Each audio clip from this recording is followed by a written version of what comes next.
Manchester United want to keep Old Trafford even if the club decide to build a new £2 billion state-of-the-art stadium.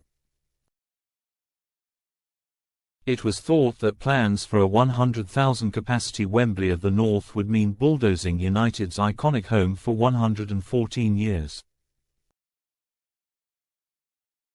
But United are considering a scaled-down version of Old Trafford alongside the new arena that would preserve the history of the club and provide a permanent home for the women's and academy teams.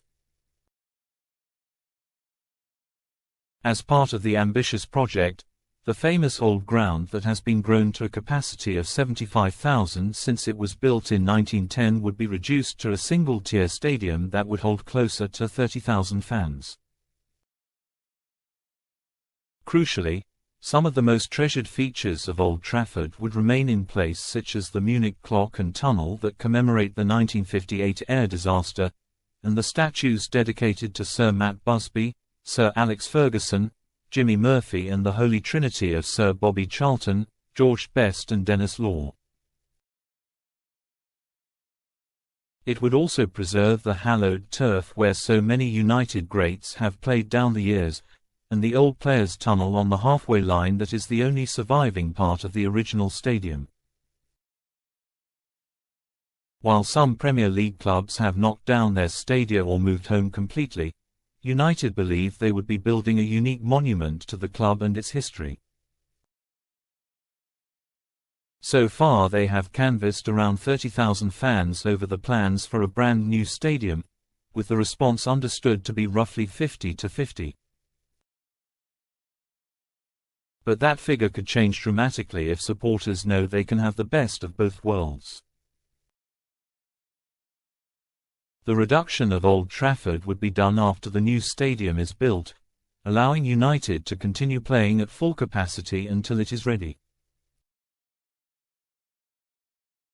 The plans have to be financially viable to make the project work, and United could still lower their ambitions to a £1 billion redevelopment of Old Trafford if they are not. But it's clear the club's preference is to build one of the world's best stadiums on spare land behind the Stretford end while keeping the essence of the old ground.